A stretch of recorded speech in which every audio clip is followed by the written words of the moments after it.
चालवायचा आहे हा फालतूपणा आहे आणि हा खासदारच फालतू आहे।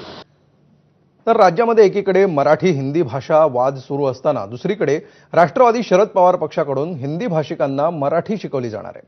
राष्ट्रवादी हिंदी भाषिक सेलचे मनीष दुबे हिंदी भाषिकांना मराठी शिकवणार आहेत। यावर पक्षानं प्रतिक्रिया दिली आहे। राष्ट्रवादी शरदचंद्र पवार पक्षाचे हिंदी भाषिक सेलचे अध्यक्ष मनीष दुबे यांनी खास करून एक नवं अभियान सुरू केलेलं आहे।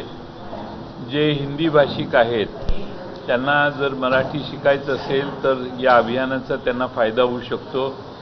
मराठी वर्णमाला आणि बाकीच्या सगळ्या गोष्टी शिकवण्यासाठी हे अभियान हिंदी भाषिकांच्यासाठी हिंदी भाषा सेलचे अध्यक्ष आमचे मनीष दुबे यांनी आजपासून सुरू केलेलं आहे। त्याची सुरुवात आज या ठिकाणी त्यांनी केलेली आहे। तर लोकसभेचे विरोधी पक्षनेते राहुल गांधी यांना सुप्रीम